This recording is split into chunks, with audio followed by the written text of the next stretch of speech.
only thing we have to fear is in war, fear itself. there is no substitute for victory. Let us never negotiate out of fear. We stand undivided, forever united, fighting hand in hand for the liberty we've earned, for glory and honor, for our sons and daughters, ever mindful of the lessons we've learned. Let the torch of freedom burn.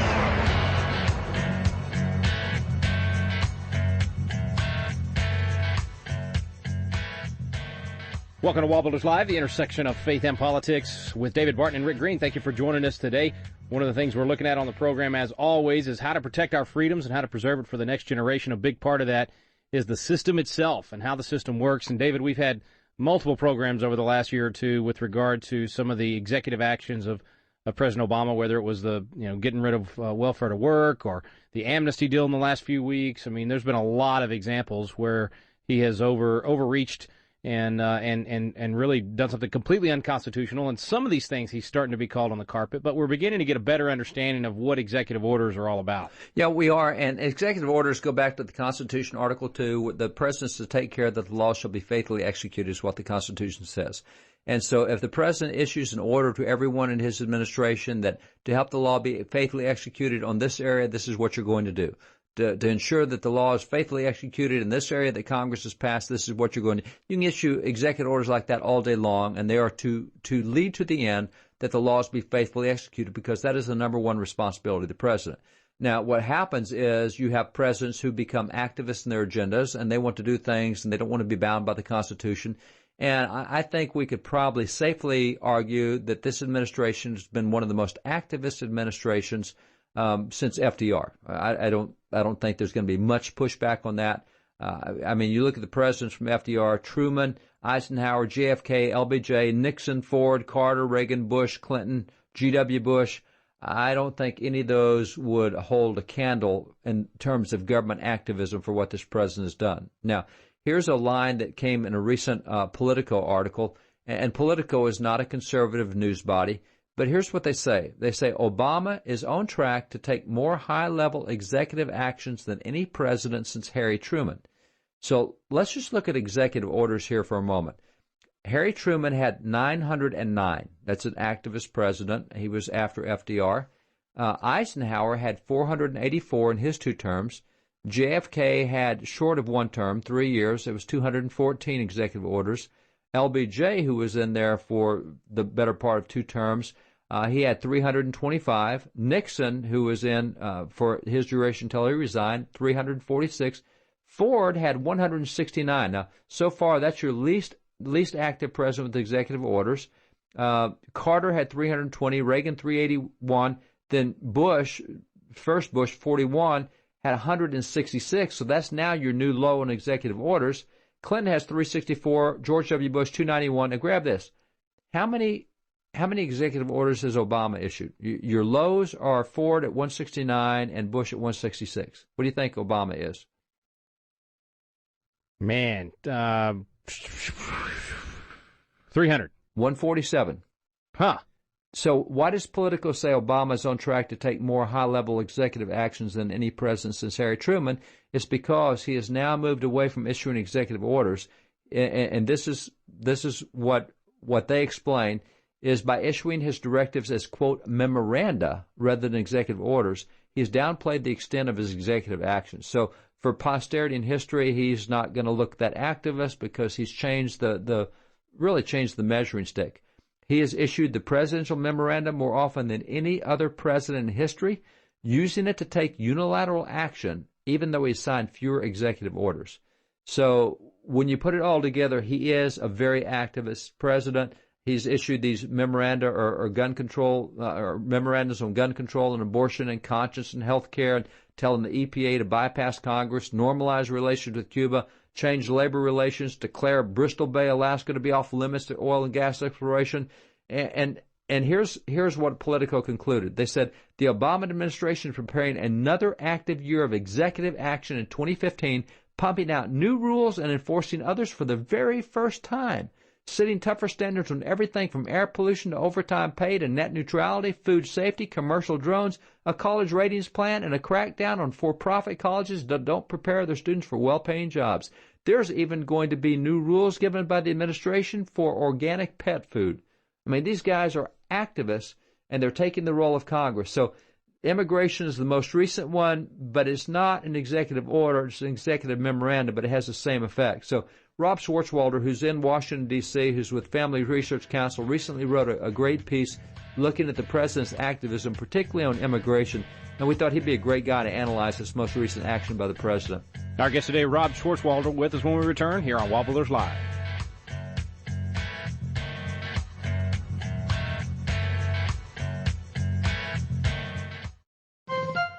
This is David Barton with another moment from America's history. The teachings of God's Word are the best friend civil government has because these teachings deal with the heart.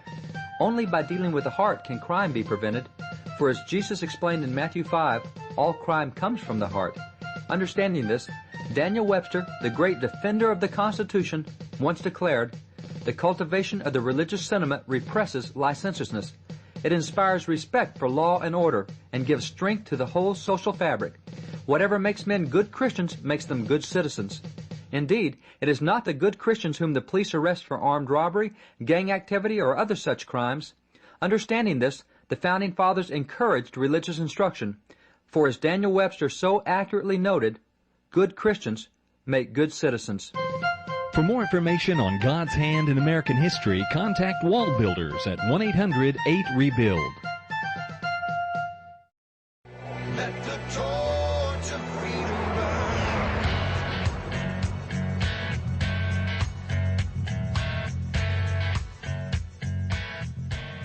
Welcome back to the intersection of faith and politics. This is WallBuilders Live. Thanks for staying with us. Our guest today is Rob Schwarzwalder. He's from the Family Research Council, Senior Vice President there. Rob, you guys do great work. We appreciate you. God bless you for what you do for pastors and for our whole country.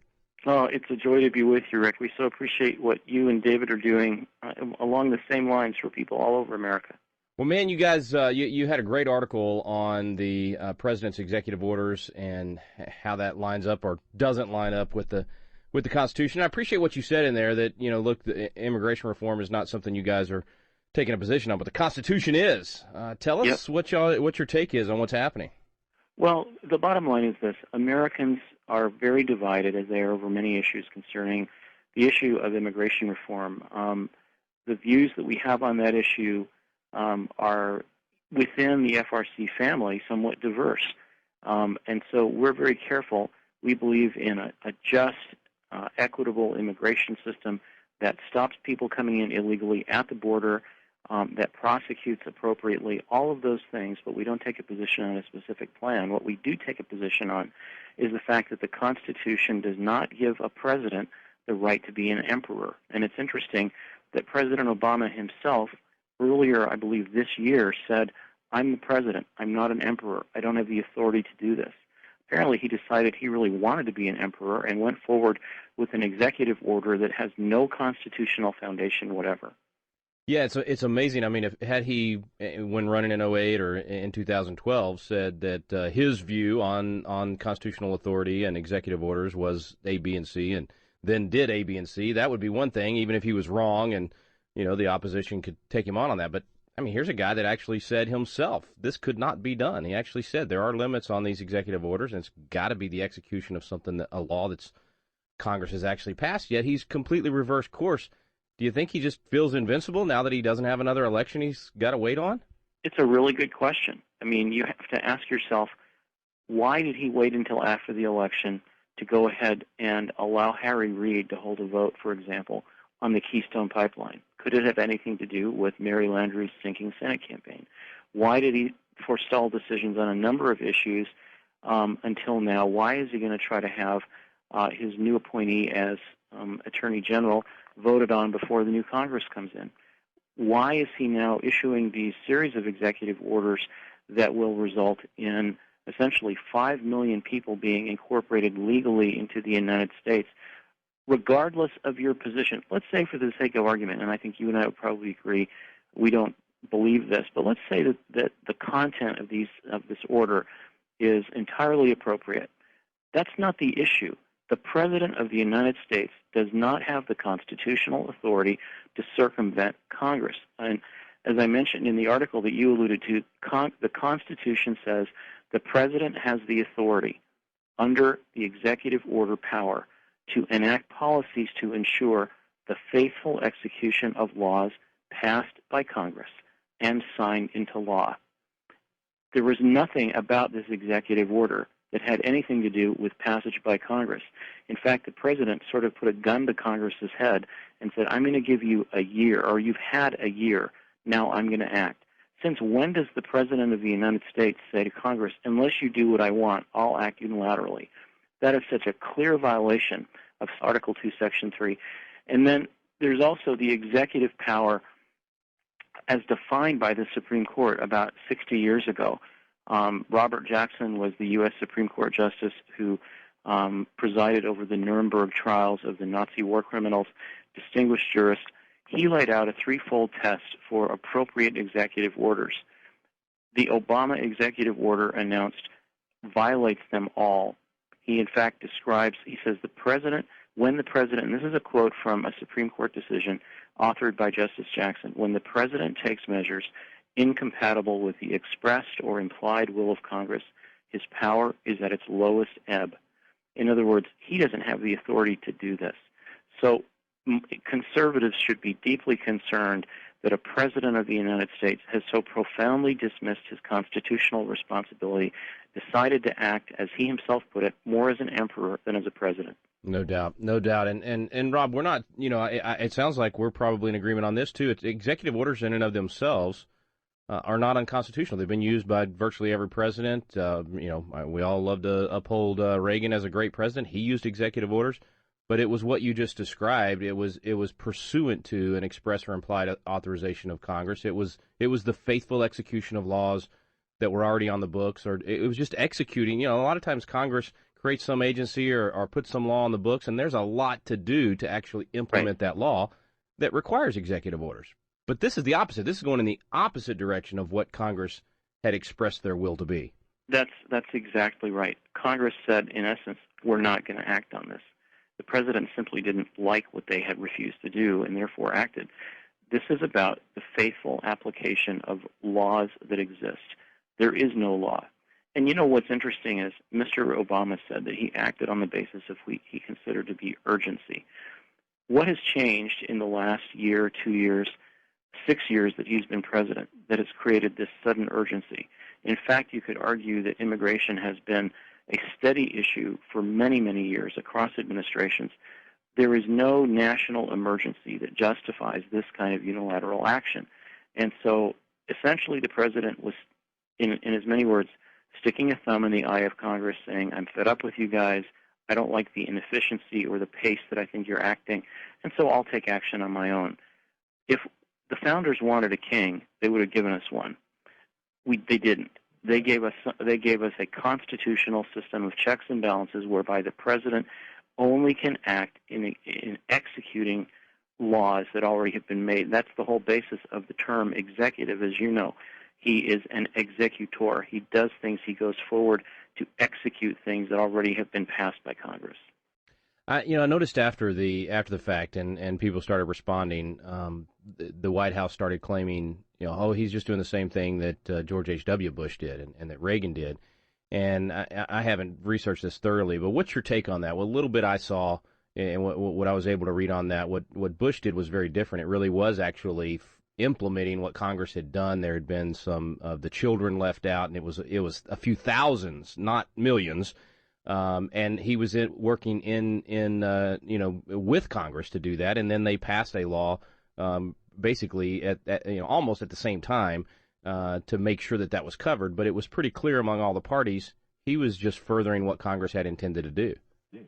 I think that's exactly right, and that's the big difference. Yesterday during the hearing, when Homeland Security Secretary Jay Johnson said, well, look, we're just doing what Reagan and Bush did, there was a Republican congressman whose name escapes me, interrupted him. And he said, Mr. Secretary, I'm not going to let you go there. The bottom line is these presidents acted with constitutional authority because they acted in concert with Congress. This is a unilateral action by the president. And it's noteworthy. Other presidents have exploited the executive order to do crazy things. In 2001, right before he left office, Bill Clinton set aside over 60 million acres as a national monument, I believe in Utah and Colorado. That not only did serious damage to the American mining industry, but beyond that, what authority does the president have to simply say, I'm going to set aside a whole bunch of land? It was decided to let that go. I wish, frankly, President Bush had brought that before Congress and said this was something Mr. Clinton should not have done. He didn't. But this action by President Obama so severely oversteps every measure of constitutional responsibility. I think you could argue that it's unique in American history. Theodore Roosevelt did not like the Constitution in some ways. He once said, what's the Constitution between friends? And he said, if I had my wish, I'd get rid of Congress for a day so I could do what I wanted. The fact is, he didn't get rid of Congress for a day. He might have been frustrated by their actions, but he didn't go ahead and disband them as though he were some king. De facto, President Obama acted as though Congress doesn't exist. He imposed upon his own office authority that the Constitution does not give it. So that's a dangerous precedent. And if we go ahead and allow this to stand, what in essence we're passively going to be doing is saying a president can act as a dictator depending on whether he thinks it's wise or good or not. We have to ask ourselves, what's next? What other kinds of orders might he have up his sleeve and want to impose on the American people? Whatever his motives, he doesn't have the authority to do it. And so that's why the new Congress, in my view, and I think your view and probably the view of many of your listeners, they can't allow this to go forward. That's they right. can't provide funding for it. And to the extent that they can pass legislation to prohibit it, they should. Well, think about what happens if they do nothing. They essentially cede that ground. One branch has ceded ground to the other branch, and the next president, Republican or Democrat, is going to say, well, there's the precedent. Yep. We can now do this, and it'll just be a little bit here, a little bit more, a little bit more. It doesn't take long to get you to a dictator. So they definitely have to act and do something. And even projecting a couple of years down the road, I think it was Matt Spalding over at Heritage that did an article several years back about executive orders where he basically said it'd be a good practice of presidents when they come in to have some sort of commission that reviews every executive order that the previous president has done, and if they believe one to be outside the bounds of the authority of what should be done, reverse it with an executive order. What do you think about that? Absolutely right. In fact, here at FRC, we had a project that was underway. Had Mitt Romney been elected president, we had a whole list of things we were going to present to him and say, with the stroke of a pen, you can undo this and this and this. Now, they related specifically to our issues dealing with the sanctity of life and marriage and the family and so forth. One example is the Mexico City policy. President Reagan, as the chief executive officer, had the authority constitutionally to administer the law that was itself administered by the State Department. And he said no federal funding will be used in international aid and foreign aid the United States provide to abortion providers in foreign countries. That became known as the Mexico City policy because that's where the decision ultimately was implemented. The Democratic presidents, Bill Clinton and Barack Obama, almost on their first 2 or 3 days of office, have overturned President Reagan's policy preventing federal funding from going to overseas abortions. That is a legitimate executive order, and what we were going to ask Mr. Romney to do was, on his first day in office, return to the Reagan policy preventing federal funding for overseas abortions. That's the kind of executive order a president legitimately has because he is executing a law, and that law is we will provide foreign aid. We don't need to get into the foreign aid debate, but that law is on the books. He's executing legitimately the authority he has. What we're seeing now is this whole penchant for a president to kind of do what he feels like, as we've said. That can't stand. Yeah, it seems like what you're talking about is playing by the rules, doing what the rule book, our Constitution says you can do, and yet, man, I don't know, Rob, do you fear lawlessness at this point? I mean, when you get to the point where the rule book doesn't matter, it's a dangerous road. I think you do have to ask that, Rick. I mean, where is this going to end? And at what point is a president simply going to say, well, I really I don't like that this law that Congress applied. I'm going to go ahead and apply an executive order saying prosecutors don't have to implement it. You look at the president's decision early on in his administration not to enforce the Defense of Marriage Act. That was outrageous. It was passed, as you know, in 1996 by a virtual virtually unanimous vote in both chambers of Congress. It was signed into law by, at that point, the most liberal president in American history, Bill Clinton. The president doesn't have the right to pick and choose laws which he's going to enforce or not enforce. He doesn't have the right to make law by executive orders. And our president here at FRC, Tony Perkins, has spoken frequently about what he calls a culture of lawlessness in this administration, disregarding the law, changing the law, tempering the law to fit the political views of the president and his advisors. So, yeah, I think we are looking at a pattern of lawlessness with the result that ultimately, if people have contempt for the law and they begin to think it doesn't matter, why are we going to have crosswalks? You're going to have a very dangerous situation where sentiment and preference and personal will and power all trump the ordered liberty that George Washington spoke of. It destroys a republic. The blog is frcblog.com. You can read Rob Schwarzwalder there. Rob, always good to have you, bro. Let's get you back again soon. I'd love to do it. Thanks, Rick. Thanks, Rob. Back here now with David Barton. David, man, a wealth of knowledge on executive orders, but it really helped clarify for me the difference between an executive order that's constitutional and one that's not. He had some really good bullet points there on how to measure one. Well, we're talking about that what the president has done is an executive order or an executive memoranda that has no constitutional foundation whatever. And they got me thinking, which ones do and which ones don't. So let's just do kind of a little game here. Let me just go over some previous executive orders and tell me if you think they have a constitutional foundation or not. The first executive order ever issued is by George Washington, June the 8th, 1789, and he instructed the heads of departments to make a clear account of matters in their departments. That sounds very constitutional to me. Okay, so that's constitutional because it helps him faithfully execute the laws. Here's one from Harry Truman. Placed all steel mills in the country under federal control. That sounds just a little bit outside what anything Congress could have or would have done. How come? Definitely unconstitutional. And did they pass a law that said, hey, we're going to take over all the steel mills? Yeah, he's taken over private property. He's taken over everything. It's not just federal reach and jurisdiction. He's gone into private stuff. So that's a bad executive order. But while we're on Harry Truman, let's do this one. He ordered the integration of the armed forces. Constitutional or not? I would think that would be, yeah, because he's the chief. He's the chief executive. He's the commander in chief. It's a process of running the military. In other words, it's not anti any law that's actually been written. Did the law say that you could not integrate? Now, and see, you actually have the 14th Amendment that says you have to have equality between races. And so he's actually upholding the 14th Amendment, which, of course, following the 14th Amendment, there were a number of laws passed in Southern Democrat states to keep that from happening. But he went against his own party and did exactly what the 14th Amendment had tried to do. Here's another one. Let's take President Clinton. He issued an executive order that the federal government will not contract with any organization that has strike breakers on the payroll. Man, I would think that would be outside his authority because Congress is the one that should set up those rules. That's right. And for Congress to use rules that have no constitutional foundation, there's nothing in the Constitution to say strike breakers are not allowed to interface with the federal government. So that's a real problem. You have Richard Nixon issuing executive orders to dismantle several agencies. Constitutional or not? I would say not unless the Congress had passed a law saying to do that. That's exactly it. The agencies had been created by Congress. He can't disassemble as much as I'd like to see a lot of agencies gone. That's right. It should be done. If Congress says go spend this money for this agency in this way, and the president says no, I'm just not going to do it, or I'm going to get rid of that, that seems like a one-man show. All right. How about 1999 executive order, the America engagement in the Kosovo War under Bill Clinton, issued an executive order for America to engage in the Kosovo War?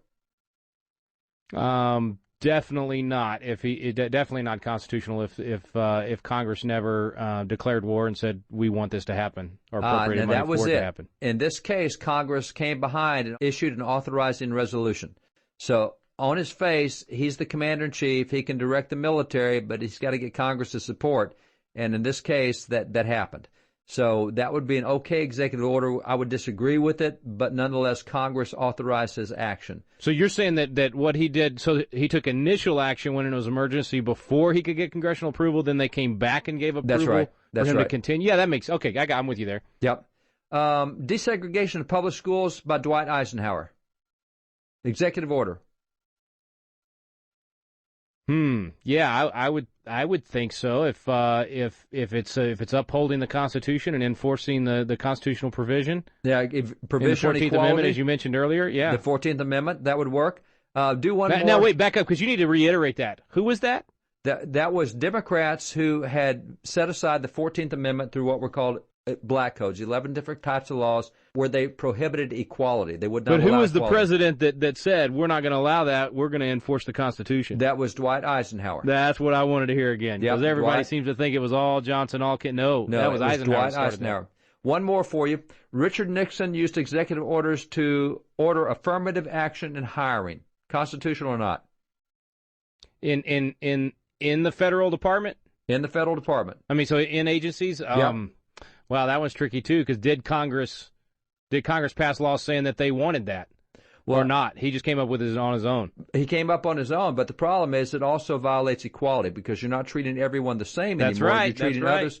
So yeah, if you mean by affirmative action, you're giving someone an advantage based on their race, then absolutely you're right. That would be unconstitutional. And so those are examples. And Martin Luther King wouldn't have liked it either because it's judging based on color of skin instead of content of character. That's exactly right. So all these, there's been 14,000 executive orders since Abraham Lincoln, but it's fun to go through them and see which of those help enforce federal laws and which don't. Yeah, good stuff. All right, well, thanks to Rob Schwarzwalder for joining us today, and thank you for listening. You've been listening to WallBuilders Live.